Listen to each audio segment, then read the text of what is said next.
Emmaüs signifie source chaude, lieu de réveil spirituel. Une localité où Jésus est apparu à 2 de ses disciples.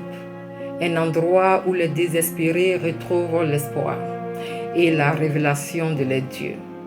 Une route qui mène à la croissance spirituelle, à l'ouverture d'esprit et à la nouvelle naissance.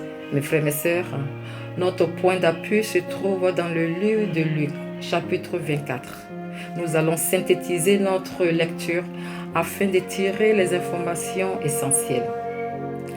Le 13e verset nous dit ceci, qu'après la mort de Jésus, ce même jour, 2 disciples allèrent à un village nommé Emmaüs, éloigné de Jérusalem. En chemin, ils s'entretenaient de tout ce qui s'était passé.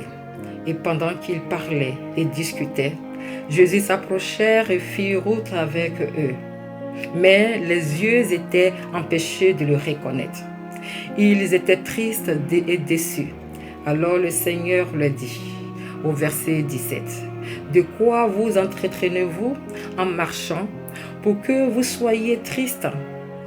L'un des disciples nommé Cléopas répondit au Seigneur en disant, « Es-tu le seul qui séjourna à Jérusalem, ne sachant pas ce qui y est arrivé au sujet de Jésus de Nazareth, qui était prophète puissant, en œuvre et en parole, devant Dieu et devant le peuple?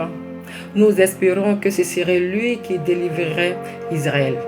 Mais avec tout cela, voici le 3e jour que ces choses se sont passées. » Alors Jésus leur dit, « Ô homme, sans intelligence, et dont le cœur est lent à croire tout ce qu'ont dit les prophètes. » Pendant qu'il était à table avec eux, Jésus prit le pain et après avoir rendu grâce, il le rompit et le leur donna. Alors les yeux s'ouvrirent et il le reconnut. Mais Jésus disparut de devant d'eux. Amen. Mes frères et mes sœurs, comme les 2 disciples, il nous arrive de nous éloigner de Jérusalem, qui est l'image de la présence de Dieu.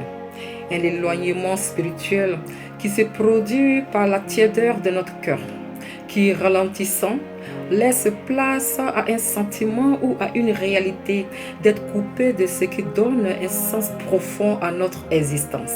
Cette coupure engendrée par les doutes, les épreuves et certains comportements contraires à notre foi, sans oublier la négligence de notre vie de prière, provoque un affaiblissement dans notre relation avec notre Seigneur Jésus-Christ. Un fait réel qui nous empêche de le reconnaître, comme ces 2 disciples qui avaient les yeux spirituels voilés sur la révélation de Christ, jusqu'à ce que le Seigneur rompit le pain pour le leur donner.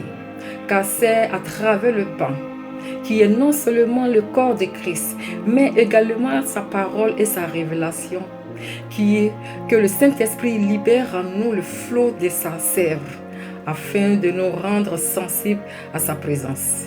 Cette présence qui donne à notre âme la force de résister au péché et de croître spirituellement, conformément à la volonté de notre Seigneur.